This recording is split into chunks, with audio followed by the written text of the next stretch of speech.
প্রেমে পড়লেন সায়ক, কোন নায়িকাকে মন দিলেন?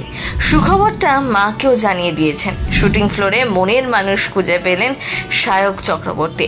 নতুন মেগায় অভিনয় করতে গিয়ে নাকি প্রেমে পড়েছেন সায়ক। তাহলে বিয়ের সানাই বাজলো বলে? এর আগে তার সাথে বহু মেয়েরই সম্পর্কের গুঞ্জন শোনা গিয়েছে, কিন্তু প্রেমটা কার সাথে হয়েছে খোলসা করে বলেননি। এবার একদম ছবি পোস্ট করে দেখিয়ে দিলেন এই নায়িকাই সায়কের প্রেমিকা।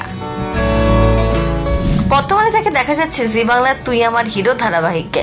ওই ধারাবাহিকে অভিনয় করছেন অনুরাধা মুখোপাধ্যায়। সায়ক নাকি তারই প্রেমে পড়েছেন। সোশ্যাল মিডিয়ায় অনুরাধার সাথে ছবি ভাগ করে তিনি লেখেন, এই ছাপোষা সাধারণ মেয়েটাকে কিন্তু আমার পছন্দ হয়েছে, মাকেও জানিয়ে দিয়েছে। সারাদিন ব্লগিং আর শুটিং এর ফাঁকে ব্যস্ত সায়ক চক্রবর্তী। কাজের ফাঁকে সময় পেলে মাকে নিয়ে বেরিয়ে পড়েন ঘুরতে।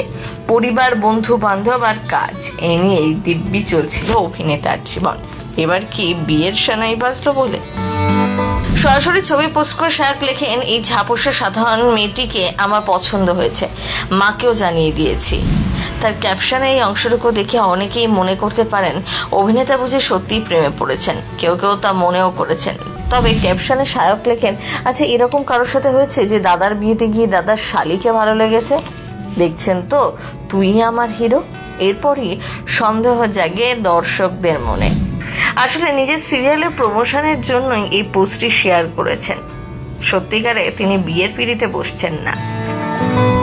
সোশ্যাল মিডিয়ায় তিনি বেশ জনপ্রিয়। 2014 থেকে আছেন। ইনস্টাগ্রাম যবে থেকে লঞ্চ হয়েছে তার কিছুদিন পর থেকে ইনস্টাগ্রাম করতে শুরু করেছেন।